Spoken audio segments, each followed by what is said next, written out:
He sat alone in a weathered plastic chair on the concrete pier, salt air cutting through his old Navy windbreaker, watching the gray horizon like he'd been waiting for something that might never come. No press badge, no VIP access, no family beside him. Just a quiet old man with steady hands and eyes that had seen too much, positioned where the official viewing stands couldn't reach him.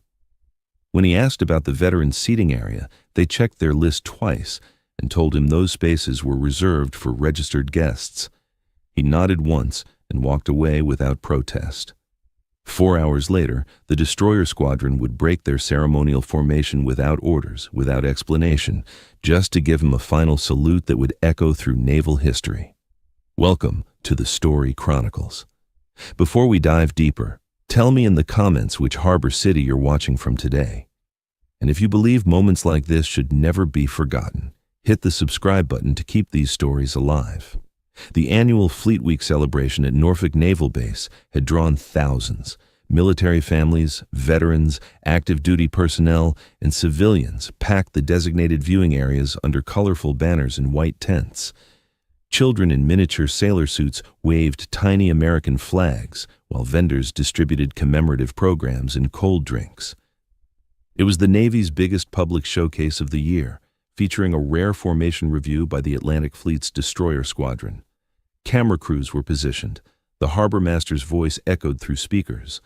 Honor guards lined the ceremonial platform. Everything moved with military precision, except for one detail nobody seemed to notice. At the far end of Pier 12, beyond the barricaded spectator zones, and just before the restricted naval operations area, sat a man who belonged to no group. He had arrived before dawn, walking slowly but without assistance, carrying a simple folding chair and a small canvas bag.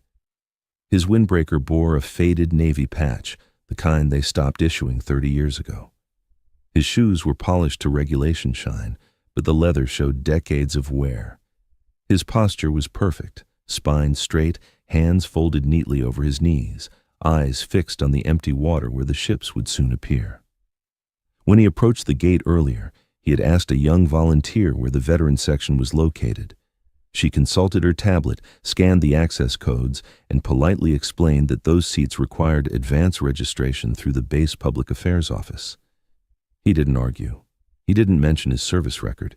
He simply stepped aside, found his way to the edge of the pier, and unfolded his chair facing the harbor.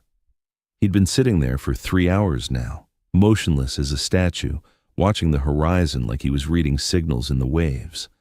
To most observers, he might have looked like a retired dock worker or maybe just an enthusiast who'd attended too many fleet reviews. A few base personnel noticed him as they passed, but protocol didn't require intervention. No one asked his name, no one checked his credentials. Except for a young midshipman. The kid was barely 19, probably on his first duty assignment, and he'd been walking the perimeter with a clipboard when he spotted the solitary figure. Something about the old man's bearing made him pause. The way he sat, the angle of his shoulders, the steady gaze that never wavered from the water. The midshipman approached respectfully. "Excuse me, sir. Were you Navy?" The old man's eyes shifted slightly, a ghost of a smile crossing his weathered face. "A long time ago," he said quietly. "What was your rate?" The old man looked back toward the horizon. "Fire control. Destroyer service." The midshipman tilted his head, trying to process something that felt important, but beyond his understanding. "Which ship?" "Ships," the old man corrected gently. 3 deployments, but that was a different Navy. Before the conversation could continue, a petty officer called the midshipman back to his duties. The young sailor hesitated, saluted awkwardly, and returned to his patrol. The moment passed like so many others, unremarkable to anyone watching. But someone else had been paying attention. From the command observation deck overlooking the harbor, Lieutenant Commander Sarah Martinez, the officer coordinating today's fleet demonstration, had been monitoring the pier through binoculars when she caught the exchange. She wasn't sure why, but something about the solitary figure drew her focus.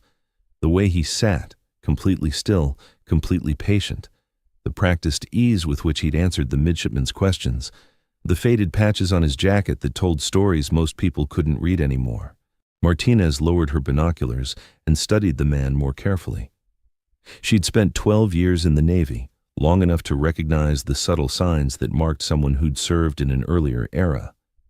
The posture that never relaxed, the hands that rested in exactly the right position, the quality of attention that came from years of watching for threats on the horizon. But there was something else, something in his absolute stillness that spoke of more than just military bearing. She moved to the operations center and accessed the base security cameras. The angle wasn't perfect, but she could zoom in on the man's jacket. What she saw made her chest tighten. Below the main Navy patch was a smaller insignia, nearly worn away but still visible to someone who knew how to look. Fire Control Technician, Vietnam era. And below that, barely a shadow against the fabric, the outline of a Bronze Star ribbon. Martinez felt her breath catch. She knew enough naval history to understand what that combination meant. Fire control technicians on destroyers during Vietnam didn't just track targets on radar screens.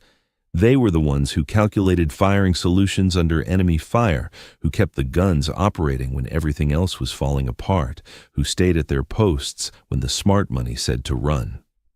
The Bronze Star wasn't handed out for good attendance. She pulled up the archive of commendations associated with Atlantic Fleet destroyer operations, Vietnam Theater. The search returned dozens of names, but one stopped her cold.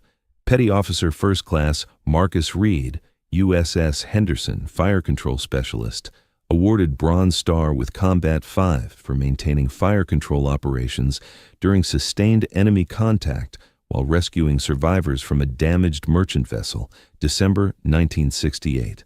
The citation noted that Reed had remained at his station for 14 hours under artillery fire, providing covering fire for rescue operations while the ship's bridge was partially destroyed.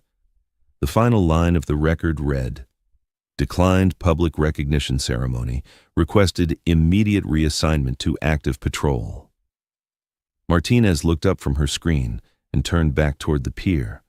The man hadn't moved, still sitting in that same position, back straight, eyes on the water, waiting for ships that would soon remind him of vessels that no longer existed and shipmates who never came home.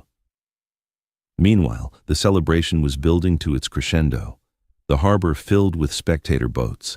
Loudspeakers played Anchors Aweigh while officers circulated with schedules. Families took selfies against the backdrop of moored vessels. The atmosphere was festive, ceremonial, perfect for the cameras.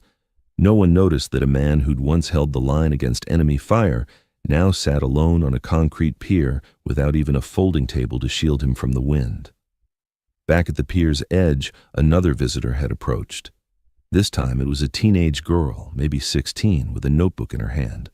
She was working on a school project about naval history and had been interviewing veterans all morning. She knelt beside the old man's chair. "Sir, I'm writing about Navy service for my history class. Would you mind if I asked you a question?" The old man's expression softened. "What would you like to know? Did you ever fire the guns on your ship?" He was quiet for a long moment, eyes still fixed on the harbor. "The guns fire themselves," he said finally. "We just tell them where to look," she scribbled in her notebook. "Was it scary?" Another pause. "Only when they stopped working." Her teacher called her back to the group before she could ask anything more.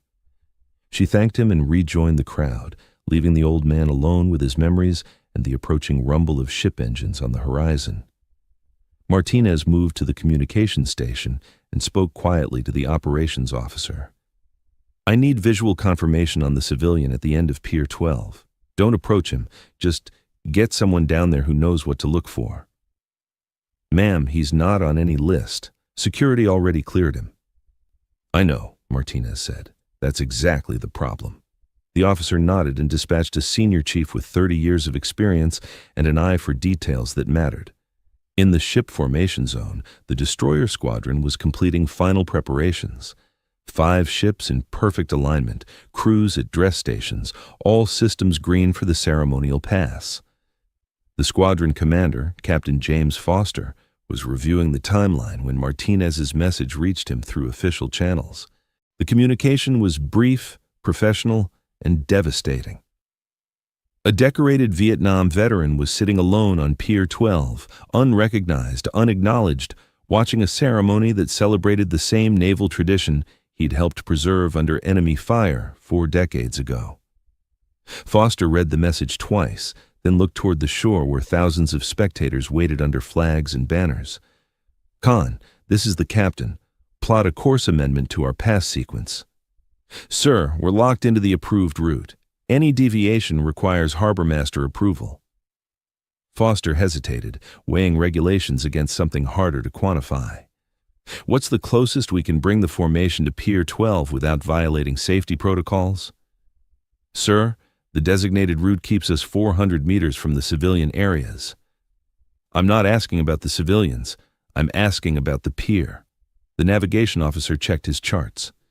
"We could come within 100 meters of the pier structure, sir, but it would require individual maneuvering and formation break." Foster looked toward shore, imagining the figure sitting alone at the water's edge. "Prepare for formation break and individual honors pass. Signal the squadron." "Sir, should I notify the harbor master?" "After the fact," Foster said quietly. "This isn't about protocol." The crowd rose as the announcer's voice boomed across the harbor. "Ladies and gentlemen, please direct your attention to the harbor entrance. The United States Navy Atlantic Fleet Destroyer Squadron is beginning their approach." A wave of applause swept across the viewing areas. Children climbed onto shoulders. Phones rose in unison. Harbor patrol boats cleared the channel. The familiar sight of gray warships emerging from the morning haze sent a familiar thrill through the assembled crowd. Captain Foster stood on the bridge of the lead destroyer, his crew at attention, his ship cutting through calm water in perfect formation with 4 other vessels. He could see the spectator areas, the waving flags, the organized celebration that marked another successful Fleet Week. But his attention was focused on a small section of concrete pier where a single figure sat in a plastic chair, waiting. As the formation approached the designated turning point for their ceremonial pass, Foster made a decision that would never appear in any official report. Instead of maintaining formation, he ordered his ship to break left, reducing speed, changing course toward Pier 12. One by one, the other ships followed, their captains understanding without explanation that something more important than protocol was happening. The crowd began to notice the deviation. Confusion rippled through the stands. The announcer's voice faltered as he tried to explain the unexpected maneuver. But Foster wasn't interested in the crowd's reaction. He was focused on the man in the chair who had finally looked up from the horizon. The lead destroyer approached the pier at minimum speed, its massive hull cutting through the water with quiet dignity. As it drew alongside the concrete platform, Foster stepped onto the bridge wing, removed his cap, and stood at attention. Behind him, his crew followed suit. The ship's horn sounded once, long and low, the traditional salute reserved for fallen comrades. On the pier, the old man slowly stood up from his chair. He placed his right hand over his heart and stood perfectly still as the 5,000-ton warship drifted past, her crew at attention, her captain saluting a ghost from another war. The ship passed in complete silence, except for the lap of water against concrete and the distant sound of wind through rigging. Then, the second ship approached, following the same course, her captain and crew repeating the same tribute, then the third, then the fourth. 5 warships, 5 crews, 5 captains who understood that some debts transcend time and regulation. The crowd had fallen silent. Cameras pointed toward the pier now, capturing something that couldn't be choreographed or planned. The announcer stopped trying to explain what was happening, because some moments speak for themselves. As the last ship completed the honors pass and the formation reformed for their return to station, the old man lowered his hand and slowly sat back down in his chair. He didn't wave. He didn't acknowledge the hundreds of people who were now watching him. He simply returned to his original position, facing the horizon as if nothing had changed. But everything had changed.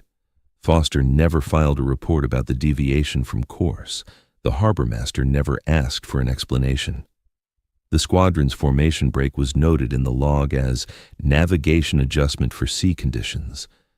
But word spread through the fleet in the way that important stories always do, carried by chiefs and petty officers who understood that some traditions matter more than paperwork. The man never returned to Fleet Week celebrations. His name was never added to any guest list. No one ever confirmed his identity or verified his service record. But something shifted at Norfolk that day.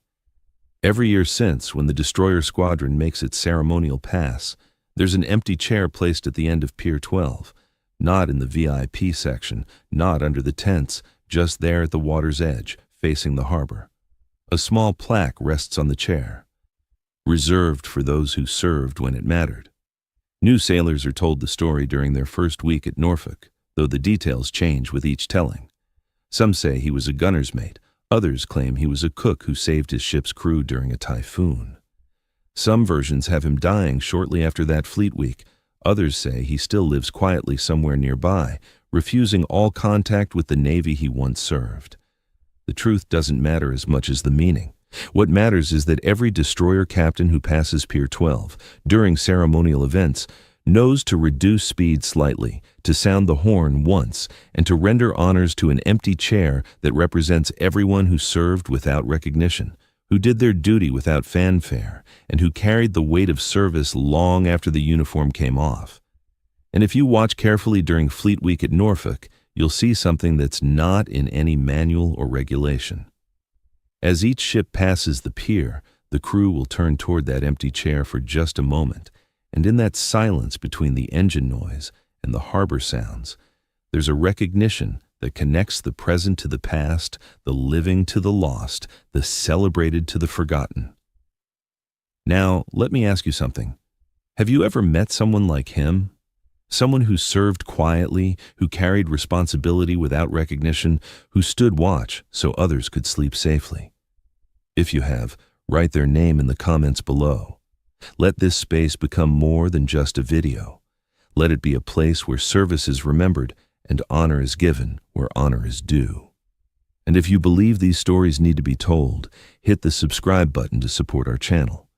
Because some salutes are never seen, but they're always felt.